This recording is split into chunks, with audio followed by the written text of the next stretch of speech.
Hello everybody and welcome to another reaction video on Peace Beats with Dan Blackwell. I have a request here from my Buy Me a Coffee from Christy. Thank you so much. And you have requested Black Velvet by the amazing Erik Grönwall. Now I've recently got into his music and I'm really excited to hear more. So I really appreciate you sending this my way, and let's just get straight into it and see what's going on in this one. If you enjoy my reactions, be sure to hit subscribe.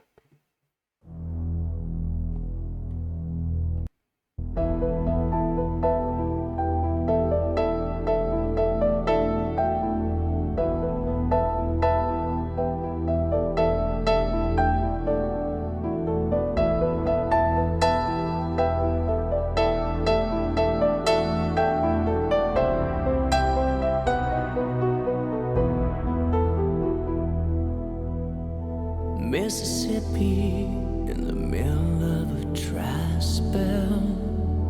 Jimmy Rogers on the Victrola up high. Mama's dancing with baby on her shoulder. The sun is setting like molasses in the sky. The boy could sing, knew how to move everything. Always wanting more, he'd leave me longing for black velvet and that little boy's smile. Black velvet with that slow southern style.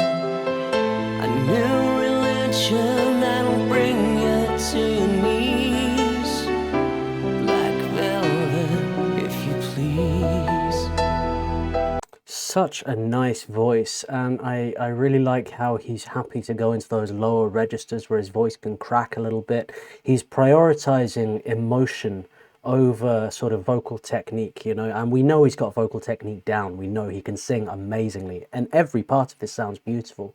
But I like how he's kind of happy to not have to kind of show that off all the time. It's working with whatever's best for the song, and I feel that that's the priority here. It's all about the delivery, what tells the story best, and what really engages with the listener, what feels real. That's what I get from Erik, is he's very much about the music, and I'm really enjoying the arrangement so far. It's very delicately arranged, lovely piano. I love the way the strings kind of coming in and out, really beautifully produced.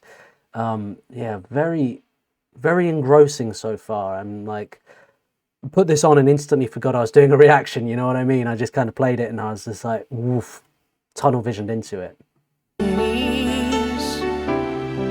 velvet, if you please.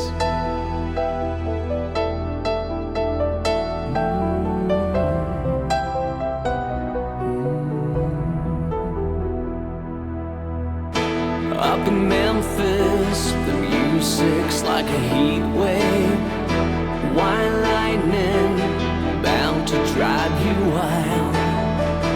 Mama's babies in the heart of every schoolgirl. Love me tender, leaves him crying in the eye. The way he moved, it was a sin, so sweet and true.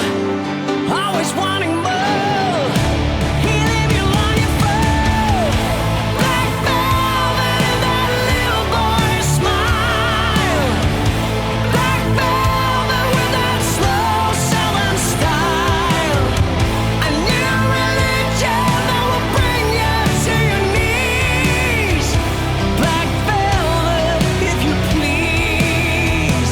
I love how we built up into this full rock sound, amazing distorted guitars in there, the drums kicking in, and I feel like Erik is really carrying the torch for that 80s power metal, you know? Like, we don't hear much of that these days at all, but it's that real, you know, it's got that energy to it, that adventure on a quest, and it's all about achieving and succeeding, and, you know, it's very nostalgic, and I really like that about Erik's work, is it has this element of nostalgia and elements of kind of tribute to a really great time in music, and not just that, but the whole culture of it. He's embodying that, and he's really broadcasting that, you know? Black velvet, if you please.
That arrangement was absolutely extraordinary.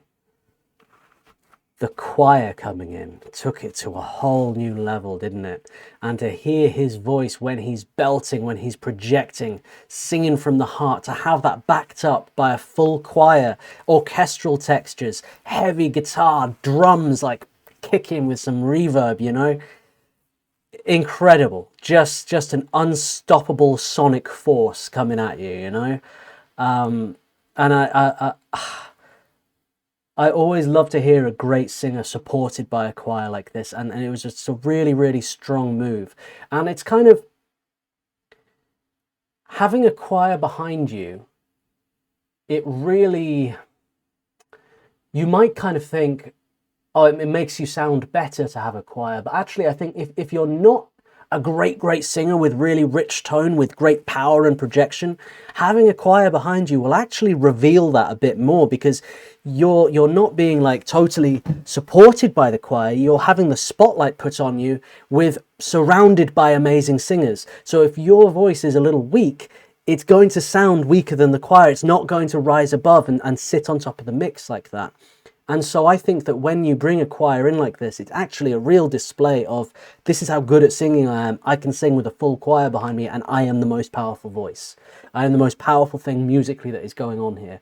And that's just a little bit of a nice flex in that way. And it just, I think when the choir came in, that's why his voice really shone through as special in those moments. And yeah, I just think, from a vocal standpoint, very impressive, very engaging, like really emotive, really like got me into it.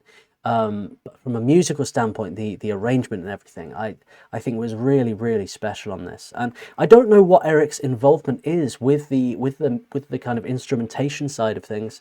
I assume at the very least he has a say. He's working with the producer, but for all I know, he could be the producer. He could be doing the full arrangement. He could be scoring all of it. I really don't know. So if anybody does know the answers to all of my questions, please do let me know in the comments, because I'm intrigued to learn more about Erik's process and just generally know more about him as a musician. You know, it's really, really interesting to me. So yeah, do let me know. I hope you enjoyed my reaction, guys. If you did, please do hit subscribe. And if you'd like to make a request, you can make a request through my Buy Me a Coffee, which is linked in the description and pinned in the comments.